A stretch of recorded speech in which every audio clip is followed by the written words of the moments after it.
So this right here is a safe shot. My eyes were locked onto the leopard, it was in the middle of night, and I exactly knew what the result would be even before I clicked the shutter. Many people walk up to me and say this is an amazing shot. But to me, this is a failure.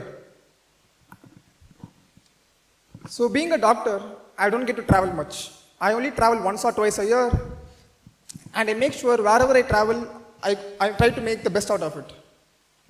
Since I told the leopard picture was a failure because any amateur photographer, been in my given scenario with the exact same setting, would have managed to get a very similar shot. And that is going to be a problem. Which is why I'm going to talk to you about why blending in is a trap and failing is a bridge. So when I came across this place named Shompole in Kenya, I knew this is a place where I won't be getting more number of sightings. But I also knew this is a place where I get to experiment stuff, and it's a place where many photographers haven't been to. So I gave it a shot and visited there. Now I want you all to picturize this.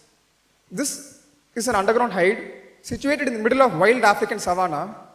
You get to stay inside the hide for 16 to 18 hours, mostly in the night, and wait for the animals to come next to the water hole, which is very adjacent to the hide, and start quenching their thirst. You never know when an animal will come, which animal will come, will they pose for you or not, none of it. All you have to do is keep waiting for hours and hours and sit there patiently. So on our very first day, after hours of waiting, we finally came across a pair of giraffes. Now there's a very specific pattern to how a giraffe drinks water. Since they are 20 foot tall, their legs alone being 10 foot long, they spread their 10 foot long legs wide apart and bend their neck downwards, and this is how it's going to look like. Once they are done quenching their thirst, they snap their head upwards in a span of a second and at an incredible speed. While they do so, a massive arc of water is spread across the sky. Just imagine how this would look like.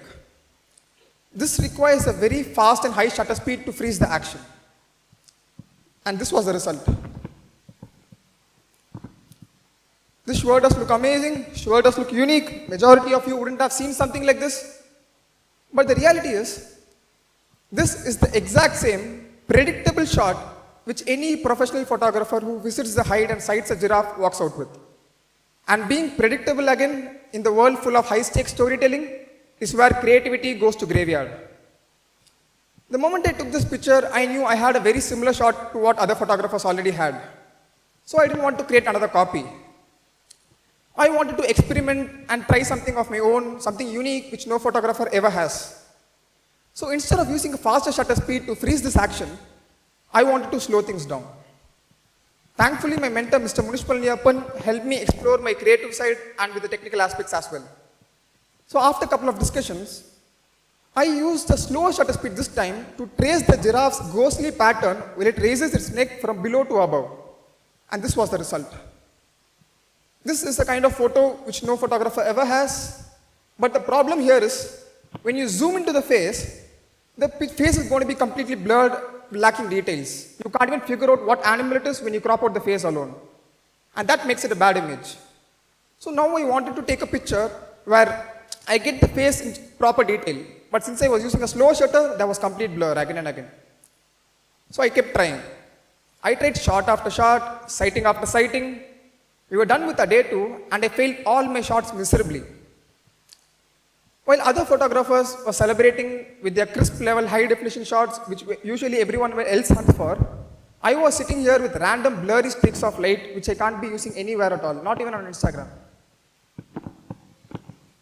So I knew I wanted to create something different, but all I had was thousands and thousands of failed attempts. We were down to our day 3, our very last day at the hide. I just sat there without any hope. I very badly wanted to create something unique, but I still haven't. Now my mind was fluctuating and felt a bit suffocating to switch back to the safe zone and take something similar to what others had, or maybe keep trying something experimental. So now, it was around 1 a.m. in the night, while all other photographers who were with me started taking rest, some even started sleeping because they were happy and satisfied with their good enough images. But I sat there all alone. It was around 2 a.m. and waited for any giraffe to walk in. At one particular moment, I spotted a lone giraffe at a distance. I found out the giraffe to be very minimalistic compared to the vast sky filled with stars. That is when I thought, why not let's try to take a picture of the giraffe as well as the stars in the background. But the problem is, in order to take picture of stars as well as the giraffe, you need to use a technique called long exposure in photography. And long exposure basically means, let's say 20 seconds or 10 seconds. You need a minimum of 10 or 20 seconds to take picture of stars.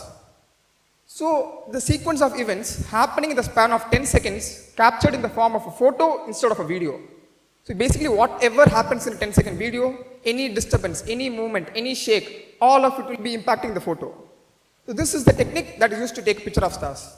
So I kept trying. And obviously there were 100 more failed attempts because the giraffe, you guys know, because giraffe doesn't stay still, it keeps moving, keeps turning its neck. Just like any other wild animal, the giraffe did the same thing too. It never stood still. But at one particular moment, I never lost hopes and kept trying all over. The giraffe stood still for 20 whole seconds staring at me. I clicked my shutter for 20 seconds, kept it still, and this was the result. This is a kind of photo which no photographer ever has managed to take of a giraffe. Maybe there might be other animals with stars in the background, but of a giraffe, I'm probably the first ever photographer who managed to take a picture like this. The moment I took this picture, I knew I have managed to do something unique, something which no photographer ever has tried to. But I also knew this is a photo that might help me maybe build up my portfolio, would do great on Instagram, but not a kind of photo that would fetch me the Photographer of the Year title or maybe get me global recognition. So I wanted to do something more. I didn't know what to do though. By the time I wanted to experiment something else with this giraffe, he had already left the spot. I just sat there again, and 1 hour before sunrise, exactly an hour before sunrise, finally a female giraffe walked into the frame. This time, I tried to implement the very same technique, now using a shutter speed of 2 seconds. Previously, the star image had 20 seconds, now only 2 seconds. I focused on the giraffe, clicked. To my surprise, there was a second giraffe walking into the frame. The giraffe which I had focused on stood still only for 2 seconds, whereas the giraffe which I didn't expect at all started walking continuously for 2 whole seconds, and this was the result. So you could see this image. The moment I clicked this picture, I thought this image has a soul to it. I felt the giraffe is looking at its own soul or its own alter ego in the middle of night, something which I felt magical. That is when the what if kicked in. I thought, why not let's include a picture of stars as well as the giraffe's pattern. I knew if I ever managed to take something like that, it would be the best image I've ever created. So I kept trying. A couple of minutes before the giraffes left the hide, at one particular moment, when I had finally set my shutter to 15 seconds this time, the giraffe on the left stood still for 15 whole seconds, whereas the giraffe on the right stood still only for 10 seconds and started walking towards the other giraffe for the remaining 5 seconds. At the end of 15 seconds, when my shutter got cut, all the patterns were recorded, and something else happened. The giraffe which was walking perfectly aligned with the second giraffe which it was walking towards to. And this was the result.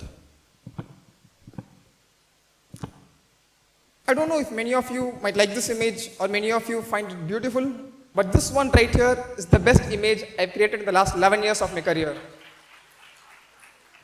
Thank you. So, you could see the giraffe's pattern as well as the stars in the background. I captioned this image as two souls getting connected in the heart of wild. And I knew this is an image which no photographer I can create. The possibilities of creating an image like this is near impossible because this is 50% of my efforts and 50% of what nature blessed me with. If at all, I had clicked the shutter to maybe 14 or 16 seconds instead of 15, or if at all the giraffe had moved 1 second before or 1 second after I had clicked the shutter, it never would have perfectly aligned and helped me get the shot. I came back to India. I was very confident enough this particular picture will get me global recognition. Then I came across the Sony World Photography Awards. I uploaded this particular image in the motion category and waited for the results. And I'm grateful and honored to say that I'm the first ever Indian photographer to ever be shortlisted in the motion category in the Sony World Photography Awards. which has been taking place in the last 19 years with over 4 lakh participants for this particular image. So next slide. So the why factor that I want to emphasize here is why I want you all to chase your own visions and work towards it without letting the fear of failure hold you back. No matter how many discrimination or how many setbacks you face, I want you all to keep working towards your own vision, whatever you think is right for you. Because the world already has too many echoes. It needs your own voice. So thank you.